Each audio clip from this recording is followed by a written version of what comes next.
We would now like to call upon, once again, our sponsor for this evening, Mrs. Jody Sherman, who runs a very important organization, I would call it.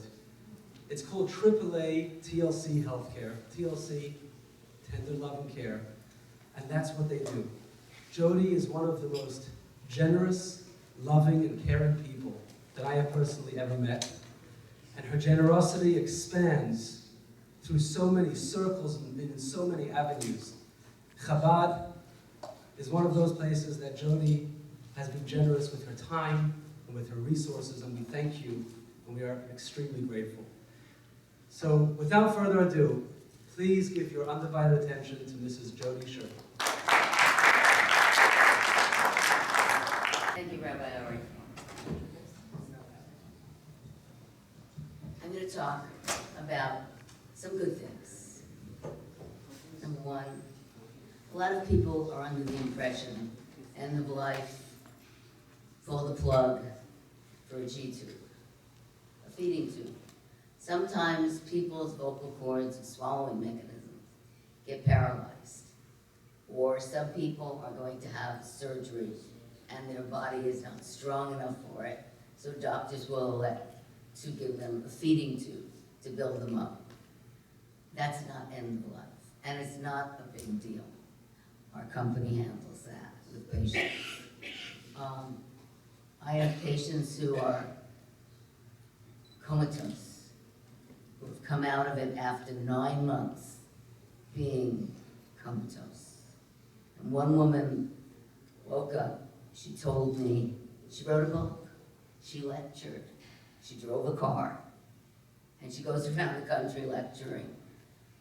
She was in a coma from an auto accident, and she said she heard her husband talking to the children, and she tried to wake up desperately, and she prayed that he wouldn't pull the plug, and he didn't.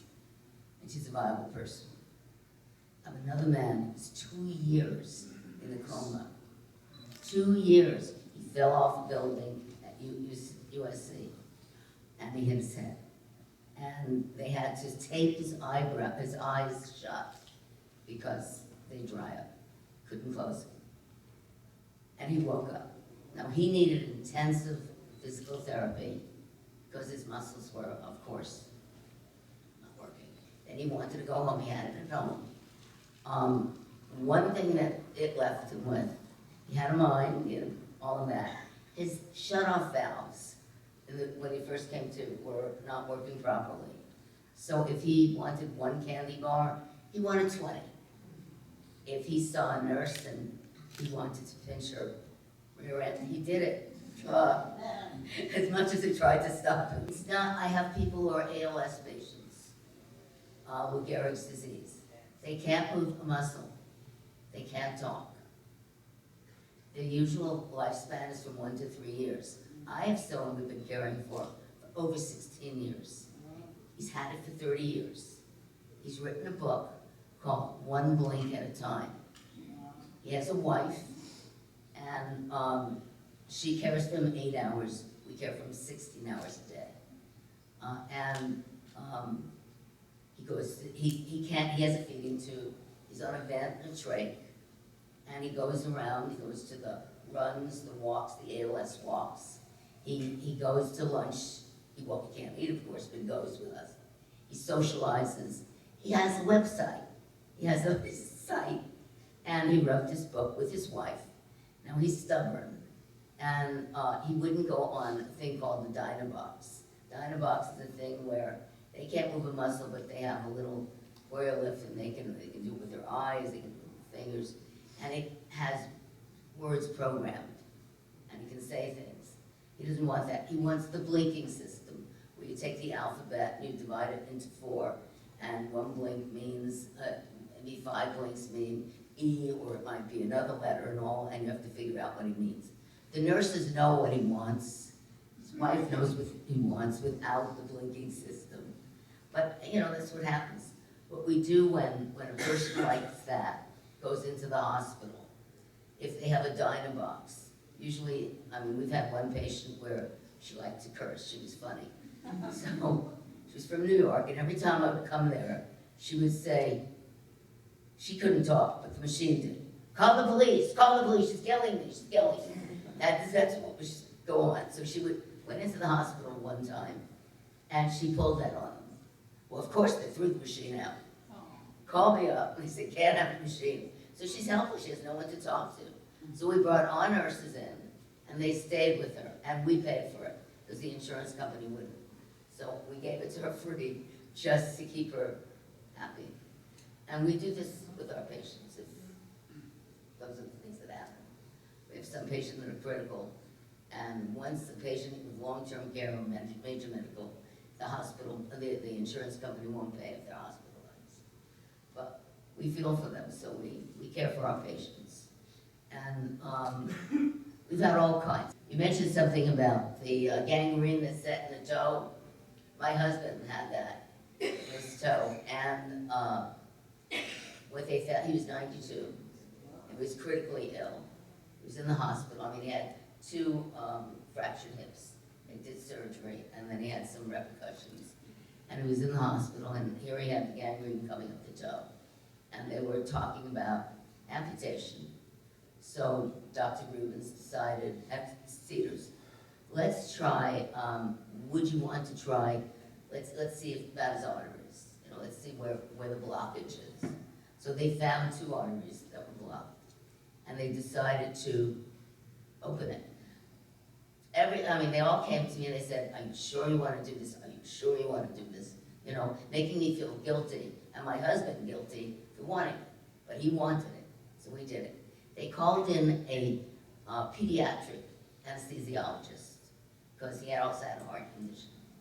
And they did it, and they got rid of the blockage, and his toe became normal.